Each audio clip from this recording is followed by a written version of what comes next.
Honorable KJ is just... Sorry? I think it's just a little impatient, but we are all on points of order. Mr. Speaker, I think what Honorable David Ochieng and others are raising are very important, because this is the first time we are coming up with a popular initiative that has reached this level.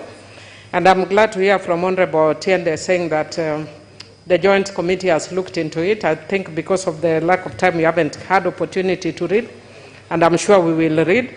And I'm hoping that the committee will address them, because even if we don't address them as Parliament, they will be addressed elsewhere. So it would be very foolhardy for us as Parliament to leave our responsibility or raise those issues substantively, either through the report or through the House.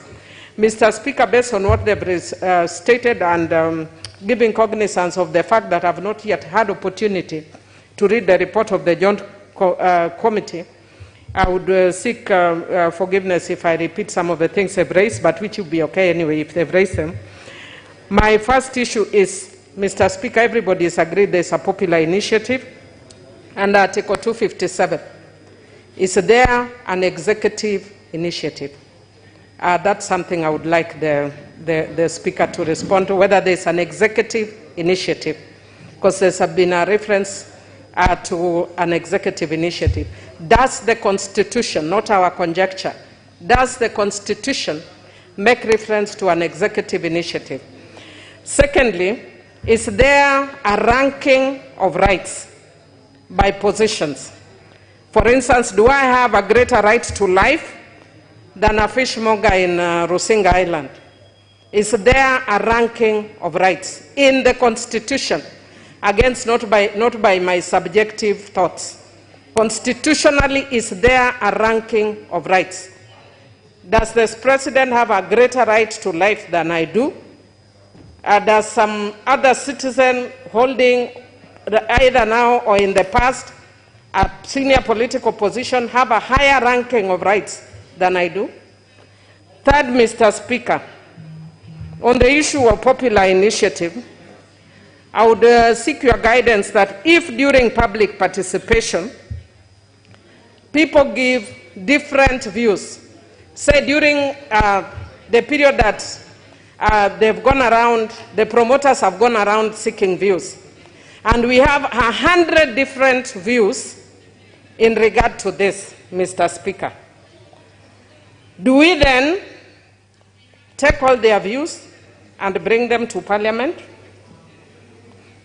Will there be a framing of 100 new questions? And Mr. Speaker, who then becomes the promoter?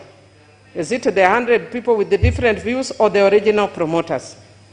And in that sense, Mr. Speaker, how do we deal with the issue that has emanated from the courts about public participation being quantitative and not qualitative? When does qualitative work and when does quantitative work, especially in regard to this issue? Mr. Speaker,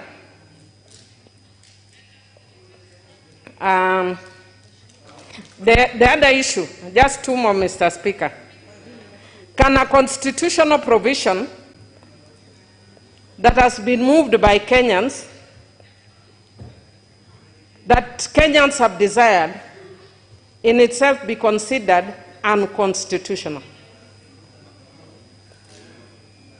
Mr. Speaker, I hope you're getting me. Absolutely. Yes. Can a constitutional provision moved by Kenyans on their own be considered unconstitutional? Are you saying when you talk about being moved, are you suggesting, the question is, can a constitutional amendment or a proposal to amend a provision of the Constitution be unconstitutional? Mr. Speaker, that is actually, I can actually put it in 3 levels. One, can a proposed amendment be unconstitutional? Absolutely. That's a different thing.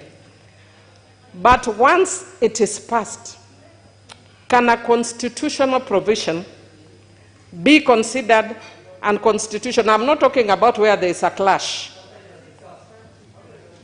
A substantive passing in the Constitution, can it be unconstitutional?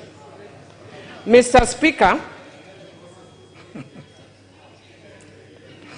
Speaker, my other issue is, can Kenyans, somebody is asking that lawyers are asking very strange issues. The Speaker is a lawyer, he's understanding me. It's not a house of lawyers, but it's a house of passage of law, Mr. Speaker. And Mr. Speaker, I would want to encourage those who are worried. Let me not encourage. Mr. Speaker, I thank you, and I can see my sister Janet, who understands what I am doing, encouraging me. Thank you. Mr. Speaker, those who do not understand, ask me to unpackage for you, because I know the Speaker understands what I'm doing.